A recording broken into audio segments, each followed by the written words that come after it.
Yan guys, makakuha na po tayo ng laying o yung labo na saging na gagamitin po natin para sa pag-nesting o yung pagkagawa nyo ng pugad. So dyan, ilalagay nyo lang po yan sa may unahan ng baboy. Tapos yung iba naman po dito sa bandang likuran kasi mamaya yan, pag naanak na, ayan, pakita natin. Guys, ayan po yung sinasabi ko sa inyo na nag-nesting o yung nagagawa na siya ng pugad, nagagawa siya ng kanyang higaan. So yan, mas madali yung makikita at magiging mas comfortable.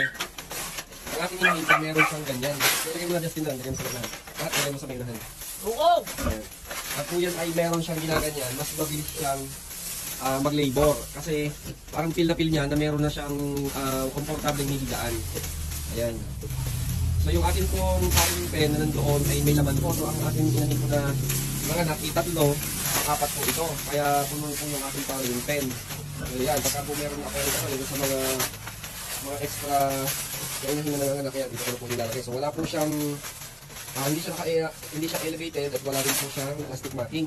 So okay naman po siya na ginagawa kasi naka-ano rin naman siya, naka-separate at saka hindi rin naman nakakalabas yung mga piglets natin dito.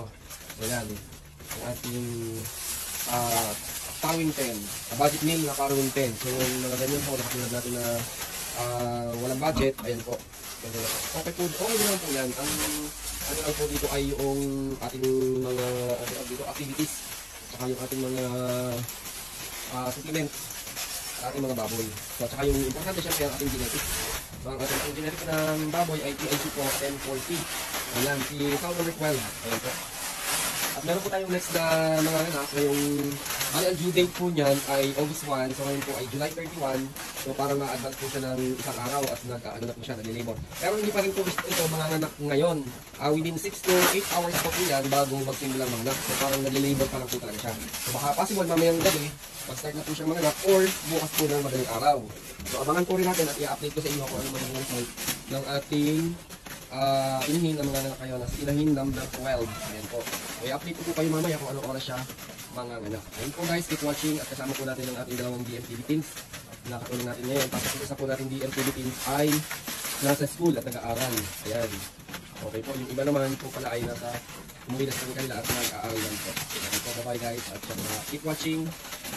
Sa iba na meron po bang ibang pamamaraan ay paki-comment na lang din po para po matutunan din po ng ating mga viewers at ng ating mga ka-fundraiser. Maraming salamat po guys.